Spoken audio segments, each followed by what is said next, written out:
अस्सलाम वालेकुम। उम्मीद करता हूँ आप सब स्टूडेंट खैरियत से होंगे। अगर आप हमारे चैनल पर नए हैं तो हमारे वीडियोस को लाइक भी कर दें और हमारे चैनल को सब्सक्राइब भी कर दें ताकि हमारी आने वाली जितनी भी एजुकेशनल वीडियो है टाइमली टू टाइमली आपके पास पहुँचती रहें। तो हम स्टार्ट करते हैं अपने लेक्चर को। आज हमारे पास 9th क्लास के सेवन चैप्टर के 2 लास्ट न्यूमेरिकल हैं, यानी सेकंड लास्ट और लास्ट न्यूमेरिकल 7.11 और 7 पॉइंट हमारे पास 12 दो न्यूमेरिकल है जिनकी स्टेटमेंट मैंने व्हाइट बोर्ड पर दर्ज कर दिया है। तो 7.11 के हमारे पास न्यूमेरिकल की स्टेटमेंट है। The diameter of a piston, हमारे पास एक यानी डायमीटर है पिस्टन का of hydraulic press is 30 centimetre, जिसका बेटा डायमीटर हमारे पास 30 सेंटीमीटर है। How much force is required, कितनी फोर्स रिक्वायर्ड होगी, जरूरत होगी टू लेफ्ट द कार को उठाने के लिए आप वेटिंग, अगर उसका हमारे पास वेट हो बेटा 20,000 Newton on piston if the diameter of a piston of a pump is 3 centimetre. वो कहता है कि हमारे पास एक कार का डायमीटर है 30 सेंटीमीटर का, तो एक वजनी कार 20,000 न्यूटन की वजनी कार को उठाने के लिए बेटा अगर हमारे पास पिस्टन जो दोबारा से यानी डायामीटर होना चाहिए, यानी पिस्टन का एरिया दोबारा से हमारे पास अगर 3 सेंटीमीटर हो तो उस पर जो लगने वाली फोर्स होगी वो कितनी होगी। तो हम स्टार्ट करते हैं अपने न्यूमेरिकल को। 7.11 तो हमारे पास बेटा एक है हमारे पास, उसने दे दिया एरिया, यानी ए जो है हमारे पास, ए है हमारे पास बेटा कितना 30 सेंटीमीटर, यानी 30 मल्टीप्लाई 10⁻⁻² मीटर। और उसके साथ हमारे पास बेटा वेट उसने दे दिया, यानी F2 दे दिया। वो हमारे पास कितनी है फोर्स, वो हमारे पास है बेटा 20,000 न्यूटन है। और उसके बाद उसने दोबारा से ए दे दिया है जो हमारे पास है 3 सेंटीमीटर। जब आप मीटर में तब्दील करेंगे 3×10⁻⁻² मीटर। तो हमने मालूम क्या करना है बेटा, वो फोर्स जो उस कार को उठाने के लिए लगानी पड़ेगी, यानी F1। तो बेटा हमारे पास फार्मूला लगेगा F1/A small a, F2 is equal to A1। तो एरिया हमारे पास कहां से आएगा, यानी जो हमारे पास एरिया, यानी ये एरिया नहीं है बेटा, डायामीटर है, बोथ साइड पे क्या है, डी डायामीटर। तो अब एरिया जो है हमारे पास वो इक्वल होता है पाई आर स्क्वायर। तो लेकिन हमारे पास जो आर है वो बराबर होता है D/2। तो आर स्क्वायर है, यानी आर स्क्वायर जब यहाँ पर बनाएंगे तो D/2/4। तो यहाँ पर आपके पास आ जाएगा बेटा एरिया F1 बटे में आ गया आपके पास बेटा पाई D/4। तो यहाँ पर आपके पास आ गया F2 बटे में पाई D2, यानी ये हमारे पास D1 का स्क्वायर D2/4। तो पाई के साथ पाई कट गई, 4 के साथ 4 कट गया। तो हमारे पास यहाँ पर इक्वेशन बच गई है F1 D1 स्क्वायर, F2 हमारे पास D2 2 का स्क्वायर। तो हमें F1 चाहिए, तो ये हमारे पास नीचे डिवाइड इस साइड पे जाकर multiplied F1 is equal to F2 बटे में D2 का स्क्वायर। तो यहाँ पर मल्टीप्लाइड हो जाएगा D1 का स्क्वायर। ठीक है बेटा, तो हमारे पास यहाँ पर आ गया D2, यानी F2 हमारे पास कितना है बेटा, ये हमने लगाया हुआ है 20,000 न्यूटन है। तो हमारे पास D2 बेटा कितना है, बेटा D2 हमारे पास है 30,10⁻² का स्क्वायर मल्टीप्लाइड 3×10⁻² का स्क्वायर।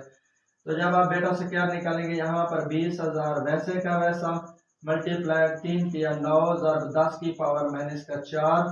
तो बटे में आपके पास यहाँ पर आ जाएगा बेटा 3×9, यानी यहाँ पर 900 10⁻⁻4। 10⁻⁻4 और 10⁻⁻4 एक दूसरे के साथ कट गया, दो सिफरों के साथ बेटा 2 कट गई, 9 एकम 9। तो यहाँ पर हमारे पास बेटा फोर्स F1 कितनी आ गई बेटा 200 न्यूटन बच जाएगी। कितनी बच जाएगी, 200 न्यूटन। अगर हमारे पास जो हाइड्रोलिक प्रेस है, यानी उसका जो पिस्टन अगर हमारे पास 3 सेंटीमीटर का हो तो 200 न्यूटन फोर्स लगाकर उसे बेटा हम ऊपर की तरफ। इसके साथ हम चलते हैं अपने अगले न्यूमेरिकल की स्टेटमेंट की तरफ। तो हमारे पास 7.12 की जो स्टेटमेंट है वो कहता है हमारे पास steel wire of cross sectional area, steel wire है जिसका क्रॉस सेक्शनल एरिया 2 × 10⁻⁻5 मीटर है। और उसके साथ कह रहा है आ स्ट्रेच ऑफ थ्रो 2 मिलीमीटर, यानी बेटा जो उसकी चेंज इन लेंथ है, यानी जो लंबाई में तब्दीली आ रही है वो 2 मिलीमीटर है। बाय द फोर्स ऑफ, अगर उस पर जो हमारे पास असर करने वाली फोर्स वो अगर 4,000 न्यूटन हो। Find the young modulus of wire, wire का हमने क्या मालूम करना है बेटा, यंग मॉडुलस मालूम करना है ऑफ द वायर, यानी हमारे पास लेंथ ऑफ वायर जो है ओरिजिनल वायर वो हमारे पास कितनी है बेटा 2 मीटर है। तो हमारे पास देखें जो जो गिवन डेटा में चीजें हैं पहले तो आप उन्हें लिख लें। हमारे पास ए आ गया, ए कितना है बेटा 2 मल्टीप्लाइड क्रॉस 10⁻⁻5 मीटर।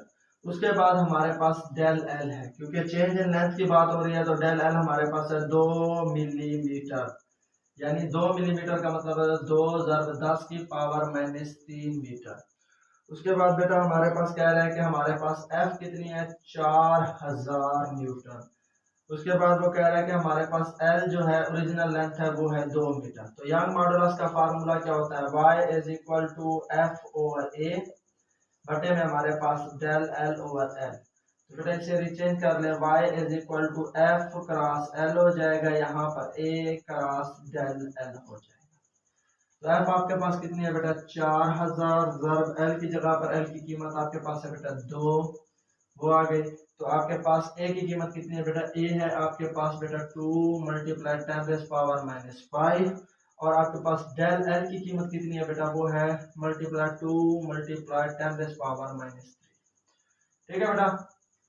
तो अब यहाँ पर हमने क्या मालूम करना है, यंग मॉडुलस वाई वैसे का वैसा। तो यहाँ पर हमारे पास आ गया 4 दूनी 8 यानी 8000 ऊपर आ गया, बटे में हमारे पास 2 दूनी 4 मल्टीप्लाइड 5 और 3 हमारे पास, क्योंकि पावर ऐड हो जाती है -8 हो जाएगा। ये जब ऊपर जाएगी तो पावर क्या हो जाएगी बेटा प्लस की। y इज इक्वल टू 8000 बटे में 4 ज़रब 10 की पावर हमारे पास कितना हो गया बेटा 8, 4 एकम 4, 4 दूनी 8। तो यहाँ पर आ गया y इज इक्वल टू 2000 ज़रब 10 की पावर 8, 1 2 3। तो यहाँ पर जब 3 दर्जे पीछे चलेंगे 2 ज़रब 10 की पावर 3 ज़रब 10 की पावर 8। तो यहाँ पर आ गया 2 ज़रब 10 की पावर 11। यंग मॉडुलस है क्योंकि बेटा एल और लेंथ अपने आप कैंसिल कर देगी, तो फोर्स का हमारे पास यूनिट न्यूटन और एरिया का हो गया हमारे पास मीटर स्क्वायर। तो यानी यंग मॉडुलस जो आपके पास फाइंड हुआ है 2 क्रॉस 10⁻11 न्यूटन मीटर स्क्वायर। ये हमारे पास क्या है बेटा उस वायर का यंग मॉडुलस हो। इसके अलावा हमारे किसी भी वीडियोस में आपको किसी भी प्रॉब्लम का सामना करना पड़ रहा हो तो बेटा आप हमें कमेंट्स बॉक्स में ज़रूर कमेंट्स करें, ताकि आपकी जितनी भी प्रॉब्लम है टाइमली टू टाइमली सॉल्व कर सके और आपकी जो एग्ज़ाम की प्रिपरेशन है वो भी अच्छे तरीके से हो सके।